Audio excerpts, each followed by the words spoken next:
libertés sont-elles menacées par le progrès technique et plus précisément la démocratie pourra-t-elle survivre à la révolution de l'intelligence artificielle? Ces questions sont posées par Gaspard Koenig qui est notre invité. Bonsoir. Bonsoir. Votre livre a pour titre précis La fin de l'individu, voyage d'un philosophe au pays de l'intelligence artificielle, édition L'Observatoire, Le Point. Alors c'est vrai qu'on parle beaucoup de l'IA, l'intelligence artificielle. Comment la définiriez-vous? C'est quoi? D'abord, c'est une technique qui existe depuis les années 60. Donc, ce à quoi on assiste aujourd'hui, c'est une accélération due aux techniques de deep learning qui elles-mêmes sont permises par la puissance des ordinateurs qui a augmenté et l'accumulation des données. Et pour vous donner un exemple très simple, quand vous allez sur Amazon, que vous achetez mon livre par exemple, ce que je vous encourage à faire, on va vous recommander d'autres livres. Et ces recommandations sont basées à la fois sur vos propres préférences et sur les préférences des autres lecteurs qui ont eux-mêmes choisi un livre après avoir cliqué sur le mien. Et donc pour synthétiser tout ça, pour synthétiser toutes ces données, il faut des systèmes informatiques très puissants, c'est ni plus ni moins que ça, et c'est ce qu'on appelle l'intelligence artificielle, en sachant maintenant que ce dont je parlais, c'est-à-dire le deep learning, permet de plus en plus au système de fonctionner indépendamment de paramètres d'entrée, c'est-à-dire que de plus en plus l'humain est en retrait et laisse la machine faire le tri toute seule. Donnez-nous un autre exemple sur l'intelligence artificielle à partir de l'image. C'est en fait reconnaître une image, par exemple. Reconnaître une tumeur cancéreuse ou reconnaître un chat reconnaître un chat, c'est très aisé pour un enfant. On a 2-3 ans, on a assez d'intelligence conceptuelle pour, à partir de 3 ou 4 exemples de chats, reconnaître un chat pour le restant de sa vie. L'intelligence artificielle n'a pas du tout cette capacité conceptuelle. Ce n'est d'ailleurs pas une intelligence qui imite l'intelligence humaine. Elle ne fait qu'en reproduire le résultat. Et donc, pour reconnaître un chat, elle va devoir absorber des millions d'exemples, des millions d'images de chats. Et à partir de ces millions d'images de chats, elle va faire une sorte de synthèse.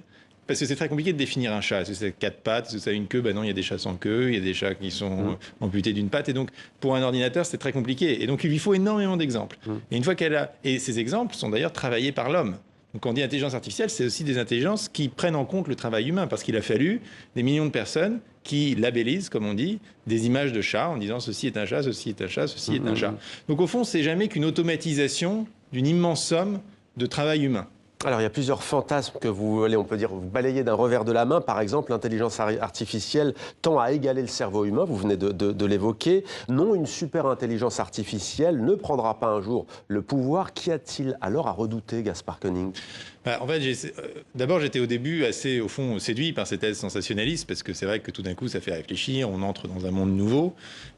Et en faisant mon enquête, puisque c'est ma méthode, j'ai été beaucoup sur le terrain, j'ai rencontré plus de 120 chercheurs, investisseurs, entrepreneurs aux États-Unis, en Chine, en Israël, au Danemark, au Royaume-Uni. On s'aperçoit que ce n'est pas du tout déjà leur problème, à ceux qui ont les mains dans le cambouis, et qu'ensuite, il y a des bonnes raisons de fond, y compris en se fondant sur les travaux scientifiques les plus récents, pour considérer que les gens qui parlent de la super-intelligence parlent un peu, disons, dans l'abstrait, et surtout éliminent ce qui est essentiel dans l'intelligence humaine, qui est le corps et la biologie et les processus organiques. Ils mettent plus en avant les voitures automatiques, autonomes notamment.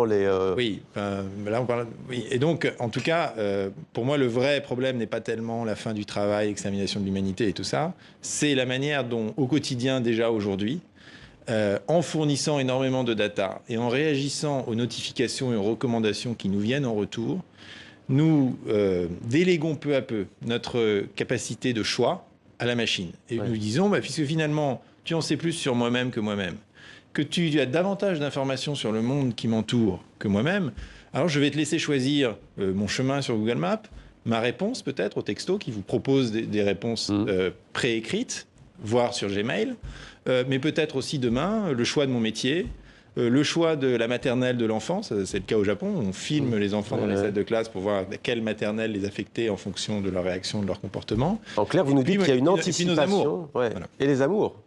Via les sites de dating. J'ai rencontré à la fois aux États-Unis et en Chine des gens qui font des sites de rencontres. Et c'est assez fascinant la manière dont le matching, l'assemblage, disons, des êtres humains fonctionne. Donc il y a une volonté d'anticipation sans que l'individu, avant même en tout cas que l'individu en soit conscient. Il est donc manipulable, l'être humain. Alors, ce qui est intéressant, c'est que ça s'inscrit effectivement dans un mouvement académique qui nous montre de plus en plus, avec de la recherche très solide, que effectivement l'être humain est très manipulable et que le libre arbitre ou la rationalité individuelle sont quand même largement mis à mal par les neurosciences, l'économie comportementale, la psychologie. Et donc, En s'inscrivant dans ce cadre théorique où on sait de plus en plus comment notre cerveau fonctionne, où on peut de mieux en mieux anticiper nos réactions, l'IA permet de démultiplier ces processus de nudge, c'est-à-dire d'incitation, qui nous oriente vers un certain comportement, de sorte qu'on peut prédire avec un taux de fiabilité très fort quelle va être la réaction d'un utilisateur de Facebook au post qu'il voit. Est-ce qu'il va l'aimer, pas l'aimer? On le sait à 99,9%. Et donc, en effet, le fait que nous-mêmes, nous déléguions à ce point nos choix, c'est un peu un cercle vicieux, nous rend de plus en plus sujets à la manipulation. Mais il ne faut pas imaginer la manipulation comme un informaticien qui tirerait les ficelles. C'est plutôt nous qui nourrissons le système de nos données. Oui, parce que l'action qui vient, elle se dit bienveillante. Elle est bienveillante au sens où elle essaye, et c'est ça que j'essaye de remonter au fondement, disons, idéologique de l'IA telle qu'elle est déployée industriellement aujourd'hui. C'est un fondement utilitariste. Donc au fond, ce que ces systèmes essayent de faire, c'est de nous procurer le plus de bien-être, à condition d'augmenter également le bien-être du reste du groupe. Donc ça fonctionne toujours en groupe. C'est pour ça d'ailleurs que ça fonctionne en community. C'est pour ça que quand vous allez sur Google Maps et qu'on vous donne un chemin, c'est pas le chemin le plus court pour vous, c'est le chemin le plus court pour vous qui permet également de désengorger le trafic pour le reste du groupe. Ouais. De même, dans les sites de rencontres, on vous donne pas la personne qui correspondrait à votre idéal ou à vos préférences explicites, on vous donne à rencontrer la personne qui permet au reste du groupe de rester, stable. Ouais, donc là, c'est un peu science sans conscience, ce n'est que ruine de l'âme. On pourrait dire que c'est le produit libre du marché qui produit cela aussi. Oui, alors ce qui est intéressant et paradoxal, c'est que quand on regarde comment ces systèmes fonctionnent, notamment en Chine, un système d'information complète géré par une IA permet d'éliminer aussi le marché. Permet d'éliminer le signal prix. C'est-à-dire que pour organiser les courses des VTC à Pékin, vous n'avez plus besoin d'inciter les chauffeurs en fonction d'un prix que vous ajustez, ça c'est l'économie de marché classique, mais vous dites, puisque j'ai l'information complète et que je sais anticiper exactement quel va être le trafic à Pékin et quelles vont être les demandes des utilisateurs, je vais simplement envoyer mes chauffeurs à un point ou à un autre. Et donc là, on voit comment l'intelligence artificielle, au fond, a des logiques qui sont... Alors, Peter Thiel va un peu, l'entrepreneur américain, va un peu loin en disant l'IA est communiste. Mais il y a quelque chose de vrai, et c'est pour ça qu'elle est si populaire en Chine, c'est que ce sont des systèmes qui sont organisés autour du groupe, et qui alloue le capital en l'occurrence, ou le temps, ou les amours, de manière optimale, sans véritablement se préoccuper de vos préférences explicites. Dans votre livre, vous parlez en fait de cette prospérité, de cette liberté qui entre en conflit. Que faire alors, puisque c'est le propos de votre livre, pour garder un libre arbitre, pour choisir face à l'intelligence artificielle, parce qu'il faut composer avec désormais? Voilà, donc moi je ne suis pas technophobe, je suis plutôt très attiré par ces technologies. C'était d'ailleurs la démarche initiale qui m'a poussé à étudier l'intelligence artificielle. C'est que, je veux dire, il faut bien que les philosophes aussi essayent de comprendre un petit peu ce qui se passe et en tirent des leçons.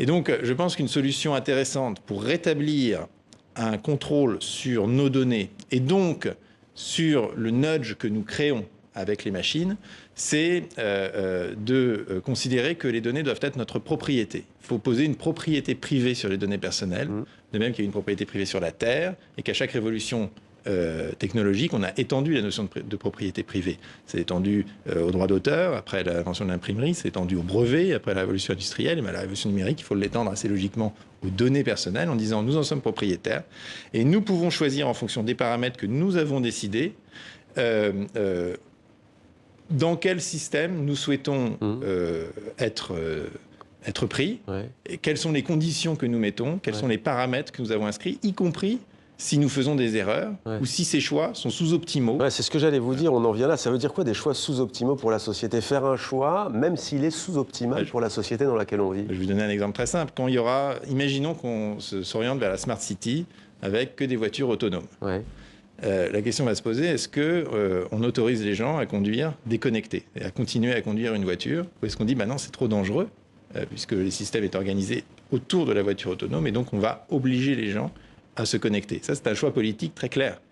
Et dans une perspective parfaitement utilitariste pour augmenter le bien-être, pour que tous les processus soient efficients, on va dire, on oblige tout le monde à se connecter. Si on croit et qu'on veut réhabiliter un peu l'individu, sa capacité à être caché, sa capacité à errer, sa capacité à faire des choix surprenants, sa capacité à tourner à gauche alors qu'on lui a dit de tourner à droite, sa créativité. Et on va dire, non, même si ça pose des problèmes d'accident, d'embouteillage, on va s'assurer, y compris d'ailleurs en forçant les assurances à leur faire des contrats, que les gens puissent continuer à conduire déconnectés, parce qu'il faut garder une part de chaos dans nos sociétés. Et une société trop optimisée est au fond également une société très fragile. Parce que dès que vous avez le moindre incident dans un système d'IA très réglé, comme quand vous avez un retard d'avion dans un aéroport, tout se dérègle. Et donc la capacité d'accepter, de tolérer l'erreur, la marginalité, la diversité est fondamentale pour le progrès humain en général. Et pour la démocratie. Merci beaucoup Gaspard Koenig. La fin de l'individu, voyage d'un philosophe au pays de l'intelligence artificielle, édition de l'Observatoire. Merci à vous. Merci.